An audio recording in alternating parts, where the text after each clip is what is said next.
Good afternoon, 7th graders. Graded everyone's test yesterday. Wow, you really put forth the effort and you did a great job on that test. Well done. Let's jump right into today's lesson. We've got a lot to do today. First thing I want to do is review just a little bit of what your test was over. Can anyone remind me, what is a verb? What does it do? Samantha? Very good. It shows action, state of being, or it merely indicates existence. You were paying close attention. Well, today we're going to start talking about adverbs. Adverbs are very important words in our English language because they help do something very, very important. They help make things interesting. Now, let me back up a little bit and ask you this question. What would nature, life in general, be like if it were all kind of like this picture right here?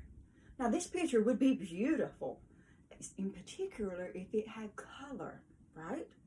If it were showing that blue ocean, the green grass around the white lighthouse, things of that nature, that's what catches the eye, right? It draws your attention.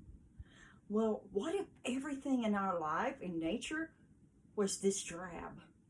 It's plain old black and white, boring, monotonous. Ugh, I wouldn't like that, would you? I am glad that we serve a God of beauty. Take a look at that right there. Does anyone know what kind of flower that is? Yes, Heather, you are right.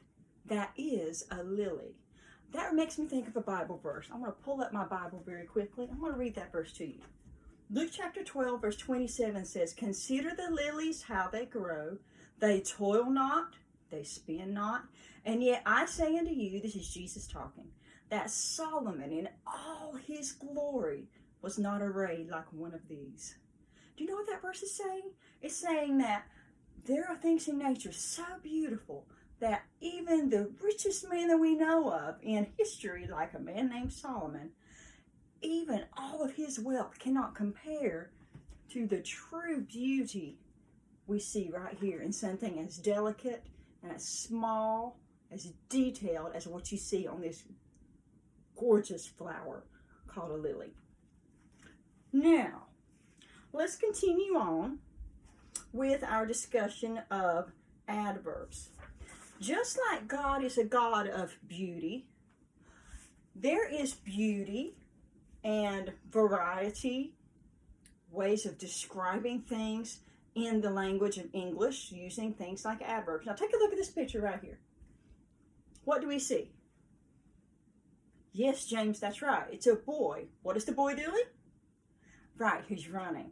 Okay, the boy is running. Is that a true sentence? Sure is. We've got a subject, we've got a verb. That takes care of it. But couldn't we get a little more colorful and more of a descriptive way of saying maybe how he's running? Can you think of anything to tell me how he's running? Fast. Yes, that's a good one. Quickly. Quietly. Oh, that's a different one. What would be the opposite of quietly? If he's not tiptoeing quietly running, then what could he be doing? Yes, James? He could be stomping loudly as he runs. Yes, all those are excellent examples. You see how just adding those little adverbs in there, it makes a whole world of difference in our brain as to what we are seeing in the sentence. Instead of just saying the boy is running, well, now we're seeing how he's running, and it makes a whole different outlook for us in what we are looking at within the sentence. Now, let's continue on to page 165. We're going to look in our textbooks. Make sure your pencils are still down right now. Down. Oop, I'm waiting on two pair of eyes to look this way. There they are. Thank you very much. We're going to discuss what adverbs modify. Adverbs modify several things. It's not like an adjective where it just modifies a noun, and it's not like a verb where it just shows action, state of being. This adverb modifies several things. Look at box number 1. An adverb, it says, is a word that modifies a verb, an adjective, or another adverb, and it answers the questions Oh, these questions are so important. I wrote them down. And you know, if Mrs. Johnson writes something down on the board, you had better take good note of it. The adverb questions. So we're going to be working on memorizing these if you don't have it memorized already. Where, when, how often, to what extent. If you are trying to find your adverb in the sentence, you've got to have these questions ingrained in your brain. All right? Say them with me. Ready? Where, when, how often, to what extent. Very good. So we will be using those questions to find our adverbs within these sentences. Look at box 2. Box 2 on 165. Can you read that for me, please, James?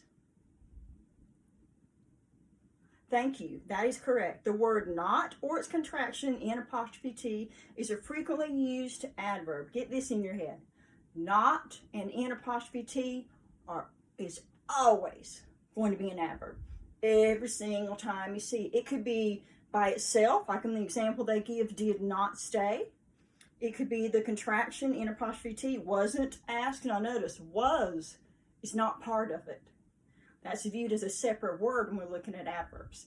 But N'(T) wasn't asked.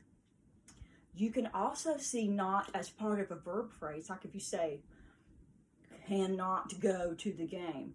Not would be the adverb there. Not cannot, just not. I know that sounds confusing, but we'll go over it more as we get into it today, and you'll see what I mean. Box number 3, adverbs. Now this is a big one. Stay with me here, all right? Stay with me on box 3. Adverbs modify verbs most of the time. An adverb that modifies a verb may be before or after the verb. It can also be in the middle of a verb phrase, or, this is the catcher, the kicker right here, an adverb could be at the beginning of the sentence, nowhere near the verb. So basically, an adverb could be anywhere in the sentence. It could be anywhere within it. Look at the example they give you. Gregory often reads. Well, often would be describing your verb reads. Angelica realized later. Later would be modifying realized. Jellyfish cannot live outside the water. Oh, there's an example of one in the verb phrase. Not would be describing can, modifying rather, can and live. There's a verb phrase where you split that verb phrase right in the middle by using the word not. And then here's another one right here. Look at the last one. Yesterday, after the assembly, we moved the risers from the stage. Moved. There's your verb. But look at the adverb. It's answering the question when. Do you see it? Yes, that is correct, Jenny. The word yesterday. Yesterday is modifying moved. That is correct. Many adverbs are formed. This is a good tip. Take note of this one right here. I'm looking towards the end of box 3. Many adverbs are formed by adding ly to adjectives. Look at the list they give you there. Some examples. Quickly, quietly, carefully, silently. You gave me some of these words when we were describing the boy running. You said quietly, quickly, things of that nature. Now, that does not go to say that every time you see a word ending in ly that it's automatically an adverb.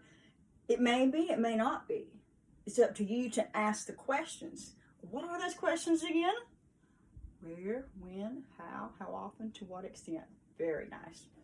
So don't forget those questions. They are so important. Look at box 4. We're still on 165. Stick with me. Adverbs also modify adjectives. When adverbs modify adjectives, they are located immediately before those adjectives, and they usually answer the questions how or to what extent. Look at the example sentence there. During a snowstorm, drivers should expect extremely slippery roads. Now, slippery is an adjective modifying roads. Extremely is the adverb modifying slippery. So there's an example of an adverb modifying an adjective. Box 5, last one on the page. Adverbs occasionally modify other adverbs.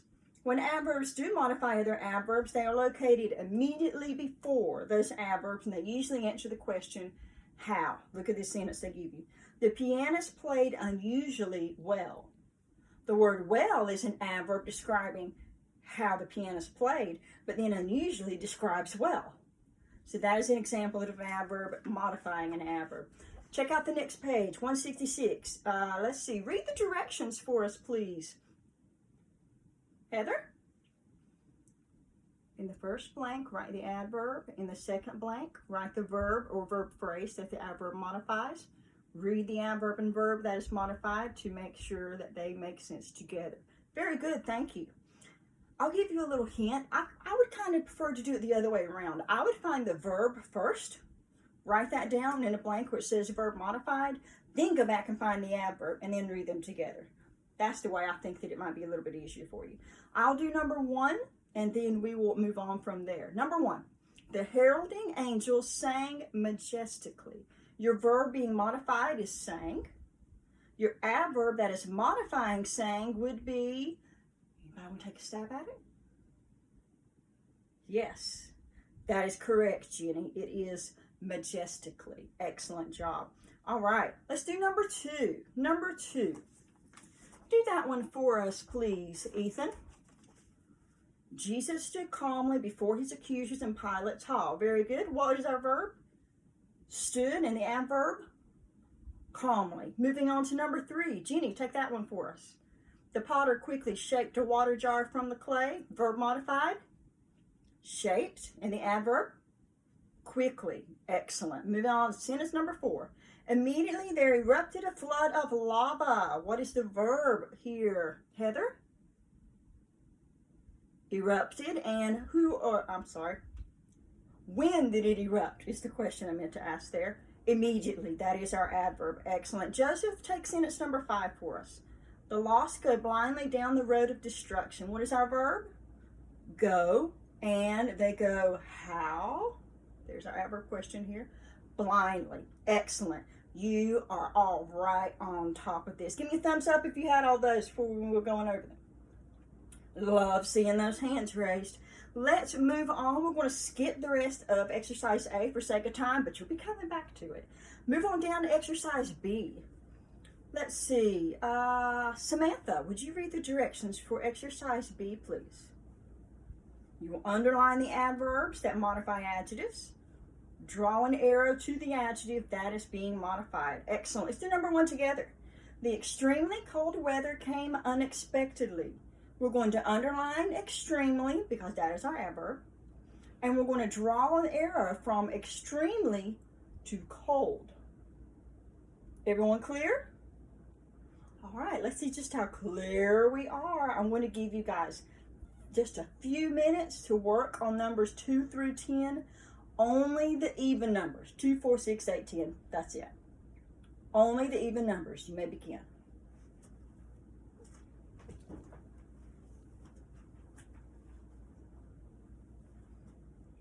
Excellent. I can tell you were listening and following directions carefully. Well done. Looking good. Don't forget to point the arrow. That's part of the directions as well. Point the arrow back to the adjective. Do you have a question? Yes, that is correct. Very good. All right, let's quickly go over these answers. Answers for number 2. John, take that one for us. Underline especially, point it back to heartless. Excellent. On sentence number 4, what did you do with that one, James? Underline delicately and point it back to beautiful. Great job. Sentence number 6, Ethan. Yes, underline slightly, point the arrow to the adjective green. Sentence number 8, Heather. Underline 2 and point it to lovely. You did a lovely job on that one. Sentence number 10, Samantha. If you'll take that last one for us. That is correct. Underline relatively. Point the arrow to your adjective non-existent. Give me a thumbs up if you got all those. I see every thumb raised. That means we are well on track to becoming masters of adverbs. Well done on today's work. Now, let's quickly, and I do mean quickly, go back to page 165. I'm going to zoom through these boxes one more time as a last quick review. Ready? Box 1. Adverb modifies verb, adjective, or other adverb. To answer questions, Where, when, how often, to what extent. Very good. Number 2, not in N apostrophe T is always going to be an adverb. Box 3, adverbs modify verbs most of the time. Box 4, adverbs can also modify adjectives. They usually answer the questions how or to what extent. Box 5, adverbs can modify other adverbs. If they do, they're located immediately before those adverbs. Excellent. Quickly, right before the bell rings, write down this assignment as you give yourself a pat on the back for doing a fantastic job today. You will be doing textbook exercise 166. You're going to finish exercise A. And as also, you're going to be doing exercise C, the odd numbers only for that section. Thank you for doing such good work today. You are dismissed.